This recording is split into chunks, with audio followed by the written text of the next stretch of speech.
അപ്പോൾ എല്ലാ കുട്ടികൾക്കും നമ്മുടെ സെക്കൻഡ് ക്ലാസ്സിലേക്ക് സ്വാഗതം. നമ്മൾ കൂടുതലായിട്ട് ഡിസ്കസ് ചെയ്യാൻ പോകുന്നത് കെമിക്കൽ ക്ലാസിഫിക്കേഷൻ ഓഫ് മാറ്ററിൻ്റെ കെമിക്കൽ ക്ലാസിഫിക്കേഷൻ എന്തൊക്കെയാണെന്നാണ് നമ്മളിപ്പോൾ പറയാൻ പോകുന്നത്. അപ്പോൾ കഴിഞ്ഞ ക്ലാസ്സിൽ നമ്മൾ ഫിസിക്കൽ ക്ലാസിഫിക്കേഷൻ എന്തൊക്കെയാണെന്ന് പറഞ്ഞിരുന്നു. അതായത് സോളിഡ്, ലിക്വിഡ്, ഗ്യാസ് ഇതൊക്കെയാണ് നമ്മുടെ ഫിസിക്കലായിട്ടുള്ള ക്ലാസിഫിക്കേഷൻ നമ്മൾ പറഞ്ഞു. ഇനി നമ്മൾ പറയാൻ പോകുന്നത് കെമിക്കൽ ക്ലാസിഫിക്കേഷൻ എന്തൊക്കെയാണെന്ന് പറയാൻ പോകുന്നത്. ആദ്യം തന്നെ എലമെൻ്റ് എന്താണ്, കോമ്പൗണ്ട് എന്താണ്, മിക്സ്ചർ എന്തൊക്കെയാണ്, ഇതൊക്കെയാണ് നമ്മൾ പറയാൻ പോകുന്നത്. ആദ്യം തന്നെ എലമെൻറ്റ്. ഈ എലമെൻ്റ് എന്താണെന്ന് നമ്മൾ ആദ്യം പറയുമ്പോൾ, എലമെൻ്റ് എന്ന് വെച്ചാൽ എന്താണ്? പ്യുവർ സബ്സ്റ്റൻസ് ആണ്. എലമെൻ്റ് എന്ന് വെച്ചാൽ ഒരു പ്യുവർ സബ്സ്റ്റൻസ് ആണ്. ഇതിനെ നമുക്ക് ഒരു കെമിക്കൽ റിയാക്ഷനിലൂടെ അല്ലെങ്കിൽ കെമിക്കൽ ഒരു ഡീകമ്പോസിഷനിലൂടെ ഇതിനെ നമുക്ക് വീണ്ടും ഡിവൈഡ് ചെയ്യാനോ ഫർദർ ഡിവൈഡ് ചെയ്ത് വേറൊരു ഇതിൻ്റെ ഒരു ലോവസ്റ്റ് ഫോമിലേക്ക് നമുക്ക് എത്തിക്കാൻ പറ്റില്ല. അങ്ങനെയുള്ള സാധനങ്ങളെ, അതായത് ഇതിനെ വീണ്ടും നമുക്ക് സിംപ്ലറായിട്ടുള്ള സബ്സ്റ്റൻസിലേക്ക് വീണ്ടും ബ്രേക്ക് ചെയ്ത് മാറ്റാൻ പറ്റാത്ത സാധനങ്ങളെ നമ്മൾ പറയുന്നത് എന്താണ്? എലമെൻറ്റ്സ് എന്ന് പറയും. അതായത് ഈ എലമെൻറ്റ്സ് എന്ന് പറഞ്ഞ സാധനങ്ങളെ നമുക്ക് ഇതിനെ വീണ്ടും നമുക്ക് കെമിക്കൽ റിയാക്ഷനോ അല്ലെങ്കിൽ എന്തെങ്കിലും തരത്തിലുള്ള ഒരു ഡീകമ്പോസിഷനോ എന്തെങ്കിലും നടത്തിയിട്ട് ഇതിനെ വീണ്ടും വിഘടിപ്പിച്ച് ഇതിനെക്കാട്ടിലും സിംപ്ലറായിട്ടുള്ളൊരു സബ്സ്റ്റൻസിലേക്ക് എത്താൻ പറ്റില്ല. അങ്ങനെയുള്ളവയെ നമ്മൾ പറയുന്നതാണ് പ്യുവർ സബ്സ്റ്റൻസ് ആയിട്ടുള്ള. ഇത് പ്യുവർ സബ്സ്റ്റൻസ് ആണ്. അങ്ങനെയുള്ളവയെ പറയുന്നതാണ് എലമെൻറ്റ്സ് എന്ന് പറയുന്നത്. അതായത് എലമെൻറ്റ്സ് എന്ന് വെച്ചാൽ അതൊരു പ്യുവർ സബ്സ്റ്റൻസ് ആണ്. ഇതിനെ നമുക്ക് വീണ്ടും ബ്രേക്ക് ഡൗൺ ചെയ്യാൻ പറ്റില്ല. ഇതിനെ നമുക്ക് എന്തെങ്കിലും ഒരു ഡീകമ്പോസ് ചെയ്യാനോ അല്ലെങ്കിൽ കെമിക്കൽ റിയാക്ഷനിലൂടെ ഇതിനെ വിഘടിപ്പിച്ച് വീണ്ടും സിംപ്ലറായിട്ടുള്ള മെറ്റീരിയൽസ് അല്ലെങ്കിൽ സബ്സ്റ്റൻസ് ആക്കാൻ പറ്റാത്ത ആൾക്കാരെ ഫിസിക്കലായിട്ടുള്ള കെമിക്കലായിട്ടുള്ള ഏത് തരത്തിലുള്ള പ്രോസസ്സ് വഴിയാണെങ്കിലും നമുക്കിതിനെ വീണ്ടും വിഘടിപ്പിക്കാൻ പറ്റില്ല. അങ്ങനെയുള്ളവയെ നമ്മൾ പറയുന്നത് അതിനെ പറയുന്നതാണ് എലമെൻറ്റ്സ് എന്ന്. അതിൻ്റെ എക്സാമ്പിൾ എന്തൊക്കെയാണ്? നമ്മൾ ഡേ ടു ഡേ ലൈഫിൽ നമ്മൾ എപ്പോഴും കേട്ടിട്ടുള്ള സാധനങ്ങളാണ്. Copper, silver, gold, iron. ഇതുപോലെ നമുക്കറിയാം ഇതെല്ലാം ഒറ്റ ടൈപ്പ് ആറ്റംസും കാര്യങ്ങളുമാണ് അതിൻ്റെ അകത്തുള്ളത്. അതിനെ വീണ്ടും നമുക്ക് ഫർദർ ഡിവൈഡ് ചെയ്യാൻ പറ്റത്തില്ല. കെമിക്കൽ പ്രോസസ്സിലൂടെ ആയാലും അല്ലാതെ ഫിസിക്കലായിട്ടുള്ള പ്രോസസ്സുകൾ വഴിയാണെങ്കിലും നമുക്ക് ഇതിനെ ഫർദർ ഡിവൈഡ് ചെയ്യാൻ പറ്റാത്ത സാധനങ്ങളെ നമ്മൾ പറയുന്നത് അതാണ് എലമെൻറ്റ്സ് എന്ന്. ഇനി അടുത്ത നമ്മൾ കോമ്പൗണ്ട്സ് എന്തൊക്കെയാണെന്ന് പറയാൻ പോകുന്നത്. കോമ്പൗണ്ട്സ് എന്തൊക്കെയാണെന്നാണ് നമ്മൾ പറയുന്നത്. അതായത് നമ്മൾ കെമിക്കൽ ക്ലാസിഫിക്കേഷൻ ആണ് പറഞ്ഞുകൊണ്ടിരിക്കുന്നത്. കെമിക്കൽ ക്ലാസിഫിക്കേഷനിലെ ഒന്നാമത്തേതായിരുന്നു എലമെൻറ്റ്സ് എന്താണെന്ന് നമ്മൾ പറഞ്ഞത്. ഇനി അത് കഴിഞ്ഞ് നമ്മൾ കോമ്പൗണ്ട് എന്താണെന്ന് പറയാൻ പോകും. കോമ്പൗണ്ട് എന്ന് പറഞ്ഞാലും പ്യുവർ സബ്സ്റ്റൻസ് ആണ്. ഈ പ്യുവർ സബ്സ്റ്റൻസ് ആണ്. പക്ഷേ ഇത് രണ്ടോ അതിലധികമോ മറ്റുള്ള എലമെൻറ്റ്സുകൾ കൊണ്ട് നിർമ്മിച്ചേക്കുന്ന കാര്യങ്ങളാണ് ഈ പറഞ്ഞേക്കുന്ന കോമ്പൗണ്ട്സ് എന്ന് പറഞ്ഞാൽ. കോമ്പൗണ്ട്സ് എന്ന് പറഞ്ഞാൽ എലമെൻറ്റ്സ് രണ്ടോ അതിലധികമോ എലമെൻറ്റ്സ് കൊണ്ട് നിർമ്മിച്ചേക്കുന്നവയാണ് കോമ്പൗണ്ടുകൾ എന്ന് പറയുന്നത്. ഇത് പ്യുവർ സബ്സ്റ്റൻസ് ആവാൻ കാരണം എന്ന് വെച്ചാൽ ഇത് ഫിക്സഡ് പ്രൊപ്പോർഷൻ ആയിരിക്കും. എവിടെയാണെങ്കിലും അതിന് ഫിക്സഡ് ആയിട്ടുള്ള പ്രൊപ്പോർഷനിലായിരിക്കും. ഇത് ഫിക്സഡ് പ്രൊപ്പോർഷൻ എന്ന് പറഞ്ഞാൽ ഇപ്പം നമ്മൾ എക്സാമ്പിൾ എടുക്കുകയാണ്, വാട്ടർ H2O എന്നുള്ളത് എടുക്കുകയാണെങ്കിൽ ഇതിൻ്റെ റേഷ്യോ എവിടെ നോക്കിയാലും, അതായത് ഇപ്പം ഇവിടെ നമ്മുടെ ഈ സ്റ്റുഡിയോയിലാണെങ്കിലും അല്ലെങ്കിൽ നമ്മളിപ്പോൾ നമ്മുടെ വീട്ടിലാണെങ്കിലും കുട്ടികളുടെ വീട്ടിലാണെങ്കിലും എവിടെയാണെങ്കിലും ഈ H2O എന്ന് പറയുന്നത് എപ്പോഴും 2 ഹൈഡ്രജൻ ആറ്റവും 1 ഓക്സിജൻ ആറ്റവും കൂടെ ചേരുന്നതായിരിക്കും. ആ ഫിക്സഡ് റേഷ്യോ തന്നെ ആയിരിക്കും അത് എപ്പോഴും, അല്ലേ? ഇവിടെ 2:1 എന്നുള്ള റേഷ്യോയിലല്ലേ അത് എപ്പോഴും ചേരുന്നത്. അത് എവിടെയാണെങ്കിലും അതിങ്ങനെ തന്നെ ആയിരിക്കും. അതിലൊരു വ്യത്യാസവും വരില്ല. ഇത് ആ ഒരു വ്യത്യാസം വരാതെ എപ്പോഴും ഒരു ഫിക്സഡ് പ്രൊപ്പോർഷൻ തന്നെ ആയിരിക്കും ഇങ്ങനെയുള്ളത്. അതിനെ നമ്മൾ എക്സാമ്പിൾ എന്തൊക്കെയാണ് എഴുതിയിരിക്കുന്നത്? ആദ്യം നമ്മൾ വാട്ടർ H2O എഴുതിയിട്ടുണ്ട്. അത് കഴിഞ്ഞിട്ട് നമ്മൾ എഴുതുന്നത് ഏതാണ്? NH3 എഴുതുന്നുണ്ട്. അത് കഴിഞ്ഞിട്ട് മീഥേൻ നമ്മൾ എഴുതുന്നുണ്ട്. അതായത് CH4 എഴുതുന്നുണ്ട്. അപ്പം ആദ്യം വാട്ടർ, അത് കഴിഞ്ഞിട്ട് അമോണിയ, അത് കഴിഞ്ഞിട്ട് മീഥേൻ. ഇതെല്ലാം ഫിക്സഡ് പ്രൊപ്പോർഷൻ ആയിരിക്കും എവിടെ ആണെങ്കിലും. കോമ്പൗണ്ടിൻ്റെ പ്രത്യേകത എന്ന് പറഞ്ഞാൽ അത് പ്യുവർ സബ്സ്റ്റൻസ് ആണ്. പക്ഷേ ഇത് എലമെൻറ്റ് പോലെയല്ല. ഇത് നമുക്ക് ബ്രേക്ക് ഡൗൺ ചെയ്യാൻ പറ്റും. അതായത് 2 അതിലധികമോ എലമെൻറ്റ്സ് ചേരുന്നതാണ് ഈ കോമ്പൗണ്ട് എന്ന് പറഞ്ഞാൽ. നമുക്കറിയാം ഈ H2O ഇവിടെ Hഉം Oയും, അതായത് ഹൈഡ്രജനും ഓക്സിജൻ ആറ്റവും, ഈ രണ്ടും കൂടെ ചേർന്നിട്ടല്ലേ ഇപ്പോൾ ഈ ഒരു ഫോമിൽ വന്നേക്കുന്നത്. അതായത് 2:1 എന്നുള്ള റേഷ്യോയിലല്ലേ അത് ഫോം ചെയ്തേക്കുന്നത്. അതുപോലെ തന്നെ നമ്മൾ NH3യുടെ കാര്യം എടുക്കുകയാണെങ്കിൽ നമുക്ക് നോക്കാം. ഈ NH3യുടെ കാര്യം എടുക്കുകയാണെങ്കിൽ ഇവിടെ നോക്കിക്കേ, നമുക്ക് ഇവിടെ നൈട്രജൻ്റെ ആറ്റം ഒരെണ്ണമാണുള്ളത്. ഒരു നൈട്രജൻ ആറ്റം ഇവിടെ 1:3 റേഷ്യോയിൽ ഹൈഡ്രജൻ്റെ 3 ആറ്റവുമായിട്ട് ചേർന്നിട്ടാണ് എന്തുണ്ടാവുന്നത്? നമുക്കിവിടെ NH3 അതായത് അമോണിയയുടെ 1 മോളിക്യൂൾ ഉണ്ടാവുന്നത്. നോക്കിക്കേ, കറക്റ്റ് അല്ലേ? അതെന്തൊക്കെയാണ്? നമുക്ക് മോളിക്യൂളും ആറ്റം എന്താണെന്നുള്ളത് ഇച്ചിരി ഡീറ്റെയിൽ ആയിട്ട് നമ്മൾ പറയാം. ഇനി ഇതിൻ്റെ അകത്ത് തന്നെ മിക്സ്ചർ എന്താണെന്ന് നമ്മൾ പറയാൻ പോകുന്നത്. മിക്സ്ചർ എന്ന് പറഞ്ഞാൽ നമുക്കിപ്പം നമ്മൾ പറഞ്ഞിരുന്നു പ്യുവർ സബ്സ്റ്റൻസും മിക്സ്ചേഴ്സും നമ്മൾ രണ്ടായിട്ടാണ് മാറ്ററിനെ കാറ്റഗറൈസ് ചെയ്യുന്നത്. ഈ മാറ്ററിനെ നമ്മൾ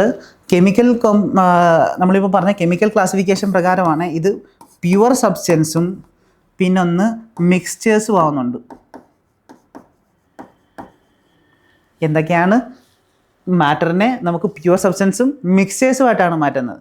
ഇപ്പോൾ പ്യുവർ സബ്സ്റ്റൻസ് ഒരു സെപ്പറേറ്റ് ഗ്രൂപ്പായിട്ട് നമ്മളിപ്പോൾ പറഞ്ഞ്, അതല്ലാതെ വരുന്നതാണ് എന്ത്? മിക്സ്ചേഴ്സ് എന്ന് പറഞ്ഞാൽ. ഈ മിക്സ്ചേഴ്സ് തന്നെ രണ്ട് രീതിയിലുണ്ട്, ഹോമോജിനസും ഉണ്ട്, ഹെട്രോജിനസും ഉണ്ട്. അപ്പോൾ നമുക്ക് മിക്സർ എന്താണെന്ന് നോക്കാം. ഈ മിക്സർ എന്ന് പറയുമ്പോൾ രണ്ടോ അതിലധികമോ എലമെൻസോ കോമ്പൗണ്ടോ അല്ലെ ഇത് രണ്ടും കൂടി ചേർന്ന് നമുക്ക് കിട്ടുന്നതാണ് എന്ത്? ഈ മിക്സ്ചർ എന്ന് പറഞ്ഞാൽ. മിക്സ്ചർ എന്നുള്ള ആ വാക്കിൽ നിന്ന് തന്നെ നമുക്ക് മനസ്സിലാകും മിക്സ്ചർ എന്ന് പറഞ്ഞാൽ എന്താണ്. അത് ഒരു കോമ്പിനേഷനാണ്. ഇതെല്ലാം രണ്ടോ അതിലധികമോ ആറ്റംസ് അല്ലെങ്കിൽ വേണ്ട നമുക്ക് എലമെൻറ്റ്സ് അല്ലെങ്കിൽ കോമ്പൗണ്ട്സ് അല്ലെങ്കിൽ ഇത് രണ്ടും കൂടെയോ മിക്സായിട്ട് നമുക്ക് വരുന്നതിനെയാണ് എന്ത്? മിക്സ്ചർ എന്ന് പറഞ്ഞ പേര് കൊണ്ട് നമ്മൾ ഉദ്ദേശിച്ചേക്കുന്നത്. അപ്പോൾ മിക്സർ എന്താണെന്ന് മനസ്സിലായല്ലോ. മിക്സർ എന്ന് പറഞ്ഞാൽ എലമെൻറ്റ്സോ കോമ്പൗണ്ട്സോ അല്ലെങ്കിൽ ഇത് രണ്ടും കൂടെ ചേർന്നിട്ട് നമുക്ക് രണ്ടോ അതിലധികമോ ഇത് ചേർന്നിട്ട് നമുക്കുണ്ടാകുന്ന ഒരു സബ്സ്റ്റൻസ്, അത് എലമെൻറ്റ്സ് കൊണ്ടോ കോമ്പൗണ്ട് കൊണ്ടോ അല്ലെങ്കിൽ ഈ രണ്ടും കൂടെ ചേർന്നിട്ട് നമുക്ക് കിട്ടുന്ന ഒരു സാധനത്തിന് നമ്മൾ പറയുന്നതാണ് മിക്സർ എന്ന്. ഈ മിക്സർ തന്നെ രണ്ട് രീതിയിലാണ്, ഹെട്രോജിനസും ഉണ്ട്, ഹോമോജിനസും ഉണ്ട്. ഹോമോജിനസ് എന്ന് പറയുമ്പം അതിൻ്റെ പ്രപ്പോർഷൻ എപ്പോഴും സെയിം ആയിരിക്കും. ഹോമോജിനസ് എന്ന് പറഞ്ഞു കഴിഞ്ഞാൽ എപ്പോഴും അതിൻ്റെ മിക്സഡ് സെയിം ആയിരിക്കും. അങ്ങനെയുള്ളവയാണ് നമ്മൾ പറയുന്നത് എന്താണ്? ഹോമോജിനസ് എന്ന് പറയുന്നത്.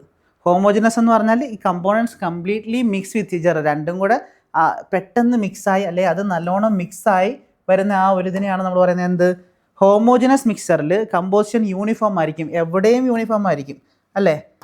അത് നമ്മൾ എവിടെ എടുത്താലും അത് യൂണിഫോം ആയിരിക്കും ത്രൂ ഔട്ട്. ആ കോമ്പോസിഷൻ ഇതായിരിക്കും. അതായത് എഥനോളും വാട്ടറും കൂടെ നമ്മൾ മിക്സ് ചെയ്യുമ്പോൾ അല്ലെങ്കിൽ സാൾട്ടും വാട്ടറും കൂടെ നമ്മൾ മിക്സ് ചെയ്യുമ്പോൾ ഇതിൻ്റെ എല്ലാം കോമ്പോസിഷൻ കംപ്ലീറ്റ്ലി യൂണിഫോം ആയിരിക്കും. അതായത് രണ്ടും കൂടെ നല്ലവണ്ണം മിക്സാക്കി ഒന്ന് മാറി നമുക്ക് എടുക്കാൻ പറ്റില്ല. രണ്ടും കൂടെ ത്രൂ ഔട്ട് മിക്സായി കിട്ടുന്ന സാധനങ്ങൾ. നമുക്കറിയാം ഉപ്പ് വെള്ളത്തിൽ ലയിപ്പിച്ച് കഴിഞ്ഞാൽ നമുക്ക് ഉപ്പ് ഏതാ വെള്ളം ഏതാണെന്ന് അറിയാൻ പറ്റുമോ? ഇല്ലല്ലോ. അതുപോലെ എഥനോളും വാട്ടറും കൂടെ അല്ലേ, എഥനോളും വാട്ടറിനകത്ത് ലയിപ്പിച്ച് കഴിഞ്ഞാൽ നമുക്ക് അറിയാൻ പറ്റുമോ അത് എവിടെയാണ് എഥനോൾ എവിടെ കിടക്കുന്നത്, വാട്ടർ എവിടെ കിടക്കുന്നത് നമുക്ക് അറിയാൻ പറ്റുമോ? ഇല്ല. അപ്പോൾ അങ്ങനെയുള്ള മിക്സറിനെ നമ്മൾ പറയുന്നത് എന്താണ്? അതാണ് ഹോമോജിനസ് മിക്സർ. അപ്പോൾ അതിൻ്റെ പ്രത്യേകത എന്ന് പറയുമ്പോൾ കമ്പോണൻസ് മിക്സ് ചെയ്യും, അതിൻ്റെ കംപ്ലീറ്റ്ലി മിക്സ് ആയേക്കുന്നതായിരിക്കും, അതിൻ്റെ യൂണിഫോം ആയിരിക്കും ആ മിക്സർ ത്രൂ ഔട്ട്. അതായത് അതിൻ്റെ ആ പ്രോപ്പർട്ടീസ് സെയിം ആയിരിക്കും, എവിടുന്ന് നമ്മൾ എടുത്താലും അതിൻ്റെ പ്രോപ്പർട്ടീസ് സെയിം ആയിരിക്കും. നമ്മളിപ്പം ഇങ്ങനെ ഒരു ഇതിൽ നമ്മൾ മിക്സ് ചെയ്ത് സാൾട്ടും വാട്ടറും കൂടെ മിക്സ് ചെയ്ത ഒരു സൊല്യൂഷൻ ആണെന്ന് ഇവിടെ വെക്കുക, അല്ലെങ്കിൽ നമുക്ക് ഇവിടെ വരയ്ക്കാം. ഇങ്ങനെ ഒരു ബീക്കർ, ആ ബീക്കറിൽ നമ്മൾ വാട്ടർ എടുത്തിട്ടുണ്ട്, നമ്മൾ വാട്ടർ സോൾവെൻ്റായിട്ട് നമ്മൾ എടുത്തേക്കുകയാണ്. അതിനൊപ്പം തന്നെ നമ്മൾ എന്ത് ചെയ്ത് ഇതിൻ്റെ അകത്തേക്ക് സോൾവെൻ്റായിട്ട് നമ്മൾ എന്താ ആഡ് ചെയ്ത്? സാൾട്ട് ആഡ് ചെയ്ത്. ഇവിടെ H2O ആയിരുന്നു നമ്മൾ സോൾവെൻ്റായിട്ട് എടുത്തിരുന്നത്. അതായത് വെള്ളം എടുത്തു, അതിനകത്തേക്ക് നമ്മൾ എന്ത് ചെയ്ത്? സാൾട്ട് അതിനകത്തിട്ട് നമ്മളത് നല്ലോണം സ്റ്റിർ ചെയ്ത് കഴിഞ്ഞപ്പോൾ എന്തായി?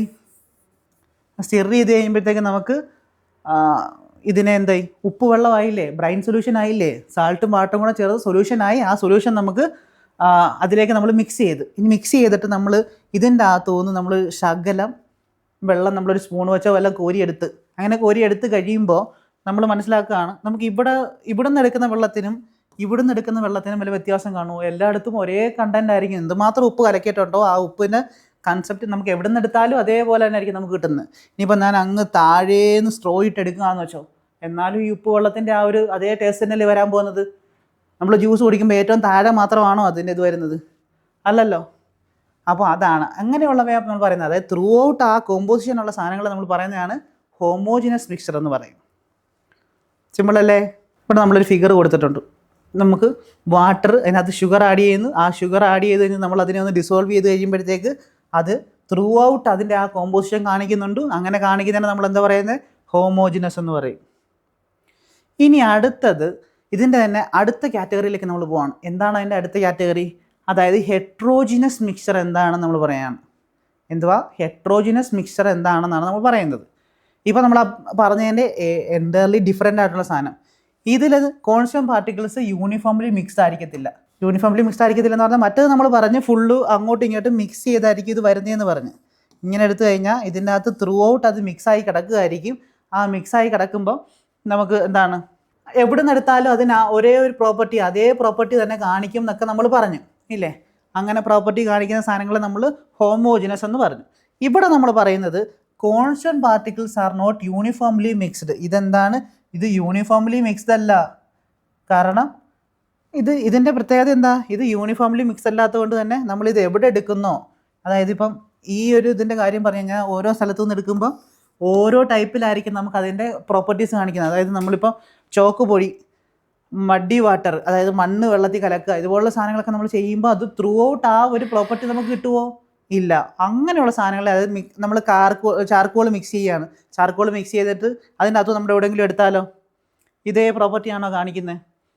ഇത് കണ്ട, ഇപ്പം നമുക്ക് അതിൻ്റെ ഇത് നോക്കാം. ചാർക്കോൾ, ഇതിനകത്ത് ചാർക്കോൾ എന്ന് പറഞ്ഞാൽ എന്താണ്, അതിന് 15% അതിൻ്റെ അകത്ത് കാർബണിൻ്റെ കണ്ടൻറ്റ്, ഇത് പിന്നെന്താ പൊട്ടാസ്യം നൈട്രേറ്റ്, അതുപോലെ സാധനങ്ങൾ, അതെല്ലാം പല പല ക്വാണ്ടിറ്റിയിലായിരിക്കും അത് നിൽക്കുന്നത്. അതുകൊണ്ട് തന്നെ നമുക്ക് ആ യൂണിഫോം ആയിട്ടുള്ള കോമ്പോസിഷൻ കിട്ടുമെന്ന് നമുക്ക് പറയാൻ പറ്റില്ല. അതുപോലെ തന്നെ നമ്മൾ ചോക്ക് പൊടി വെള്ളത്തിൽ കലക്കുന്നതാണെങ്കിലും അത് പല രീതിയിലല്ലേ അതിൻ്റെ കോമ്പോസിഷൻ വരുന്നത്. ചിലപ്പോൾ താഴെ അത് അടിയും, ചിലപ്പോൾ അത് അടിയാതിരിക്കും. അപ്പം പല രീതിയിലായിരിക്കും അതിൻ്റെ ഒരു ഇത് വരുന്നത്. ഇനി മഡി വാട്ടർ, അതായത് മണ്ണ് വെള്ളത്തിൽ ചെളിയെല്ലാം കൂടെ നമ്മൾ കലക്കി വെക്കുമ്പോൾ അത് നമുക്ക് എങ്ങനെയാണ് കാണുന്നത്, നോക്കിക്കേ. അതും ത്രൂ ഔട്ട് ഒരേ രീതിയിലാണോ അതിൻ്റെ കോമ്പോസിഷൻ വരുന്നത്? അല്ലല്ലോ. അങ്ങനെയുള്ള സാധനങ്ങളെ നമ്മൾ പറയുന്നതാണ് എന്ത്, ഹെട്രോജിനസ് മിക്സർ എന്ന് പറയുന്നത്. ഹെട്രോജിനസ് മിക്സർ എന്ന് പറഞ്ഞാൽ ഇതിൻ്റെ യൂണിഫോംലി മിക്സ്ഡ് ആയിരിക്കത്തില്ല, ഇതിൻ്റെ പ്രോപ്പർട്ടീസും കമ്പോസിഷനും ത്രൂ ഔട്ട് വ്യത്യാസമാകും. ഈ ഗൺ പൗഡറിൻ്റെ കാര്യമാണ് നമ്മൾ പറഞ്ഞത്. ഗൺ പൗഡർ എന്ന് പറഞ്ഞു കഴിഞ്ഞാൽ ചാർക്കോളും സൾഫറും നൈട്രേറ്റ് ഇതുമെല്ലാം കൂടെ മിക്സ് ചെയ്തിട്ടായിരിക്കും നമ്മൾ ഗൺ പൗഡറിനെ ഉണ്ടാക്കുന്നത്. ഇനി മഡി വാട്ടർ ആണെങ്കിലും ചോക്ക് പൗഡർ ആണെങ്കിലും അത് വെള്ളത്തിൽ കലക്കി കഴിയുമ്പം അതിൻ്റെ ആ മിക്സറിൻ്റെ ക്വാണ്ടിറ്റി അല്ലെങ്കിൽ അതിൻ്റെ ക്വാളിറ്റീസ് പല സ്ഥലത്തും പലതായിരിക്കും. അങ്ങനെയുള്ളവയെ നമ്മൾ ഹെട്രോജിനസ് മിക്സർ എന്ന് പറയും. ഇനി ഫിസിക്കൽ പ്രോപ്പർട്ടീസും കെമിക്കൽ പ്രോപ്പർട്ടീസും എന്തൊക്കെയാണെന്ന് നമ്മൾ പറയാം. ഫിസിക്കൽ പ്രോപ്പർട്ടീസ് എന്ന് പറഞ്ഞാൽ നമുക്ക് ഇതിൻ്റെ ഈ ഫിസിക്കലായിട്ടുള്ള ചേഞ്ചുകൾ നമുക്കറിയാം, നമ്മൾ ചെറുപ്പത്തിൽ തന്നെ പഠിച്ചിട്ടുള്ള കാര്യമാണ്. ഈ ഫിസിക്കൽ ചേഞ്ചുകൾ എന്താണ്, കെമിക്കൽ ചേഞ്ചുകൾ എന്താണെന്നൊക്കെ നമ്മൾ പറയുന്നത് എങ്ങനെയാണ്. ആദ്യം തന്നെ ഫിസിക്കൽ ചേഞ്ച് എന്ന് പറഞ്ഞാൽ that can be measured or observed without changing the identity or composition of the substance. അതായത് ഒരു സബ്സ്റ്റൻസിനെ നമ്മൾ എടുത്തിട്ട് അതിൻ്റെ ഐഡൻറ്റിറ്റി മാറ്റാതെ അല്ല അതിൻ്റെ കമ്പോസിഷൻ മാറ്റാതെ നമുക്കതിനെ എന്ത് ചെയ്യാൻ പറ്റും, അതിൻ്റെ പ്രോപ്പർട്ടീസ് നമുക്ക് മെഷർ ചെയ്യാൻ പറ്റും. എന്ത് ചെയ്യാൻ പറ്റും, അതിനെ മെഷർ ചെയ്യാൻ പറ്റും അല്ലെങ്കിൽ ഒബ്സർവ് ചെയ്യാൻ പറ്റും. എന്തിനാ, അതായത് ഇപ്പോൾ ഏതെങ്കിലും ഒരു വസ്തുവിനെ നമ്മൾ എടുത്തിട്ട് അതിൻ്റെ മെൽറ്റിംഗ് പോയിന്റ് നമ്മൾ നോക്കുകയാണെങ്കിൽ, അല്ലെങ്കിൽ അതിൻ്റെ കളർ നോക്കുകയാണെങ്കിൽ, ഓർഡർ എന്ന് വെച്ചാൽ എന്താണ്, മണം. ഇനി അതല്ലെങ്കിൽ ബോയിലിംഗ് പോയിന്റ്, ഡെൻസിറ്റി, ഇതൊക്കെ എന്ന് പറയുമ്പോൾ എന്താണ്, ഈ പറഞ്ഞേക്കുന്ന ക്വാണ്ടിറ്റീസ് അല്ലെ ക്വാളിറ്റീസ് ഒക്കെ നമുക്ക് ഒബ്സർവ് ചെയ്യാൻ നമ്മൾ ഒബ്സർവ് ചെയ്യുന്ന വെച്ചാൽ അതിൻ്റെ ഫിസിക്കലായിട്ടുള്ള എന്തെങ്കിലും ചേഞ്ച് വരുന്നുണ്ടോ, അതിൻ്റെ ഐഡൻറ്റിറ്റി മാറുന്നുണ്ടോ, അതിൻ്റെ കോമ്പോസിഷൻ മാറുന്നുണ്ടോ, ഇതൊന്നും മാറുന്നില്ലല്ലോ. അങ്ങനെയുള്ള പ്രോപ്പർട്ടി നമ്മൾ പറയുന്നത് എന്താണ്, അതാണ് ഫിസിക്കൽ പ്രോപ്പർട്ടീസ് എന്ന് പറഞ്ഞാൽ. കെമിക്കൽ പ്രോപ്പർട്ടീസ് എന്ന് പറഞ്ഞാൽ ഒരു കെമിക്കൽ റിയാക്ഷൻ ഉണ്ടായിട്ട് ഒരു സബ്സ്റ്റൻസുകൾ അത് കെമിക്കൽ ചേഞ്ചുകൾ ഉണ്ടായതിനു ശേഷം നമുക്ക് ആ പ്രോപ്പർട്ടീസിനെ പറ്റി മനസ്സിലാക്കാൻ പറ്റത്തുള്ളൂ. അങ്ങനെയുള്ള നമുക്ക് ഫിസിക്കൽ ചേഞ്ച് ആണെങ്കിൽ നമുക്കത് ഒബ്സർവ് ചെയ്യുന്നതിന് അതിനകത്ത് ചേഞ്ചുകളൊന്നും വരുന്നില്ല, അല്ലെങ്കിൽ അതിൻ്റെ കമ്പോസിഷനിൽ മാറ്റം വരുന്നില്ല. പക്ഷേ കെമിക്കൽ ചേഞ്ച് ഉണ്ടായതിനു ശേഷം നമ്മൾ കാണുന്നതിനെയാണ് കെമിക്കൽ പ്രോപ്പർട്ടീസ് എന്ന് പറഞ്ഞാൽ. ഇനി അടുത്ത ഇതുമായിട്ട് ബന്ധപ്പെട്ട ഒരു കാര്യമാണ് മാസ് എന്താണെന്ന്.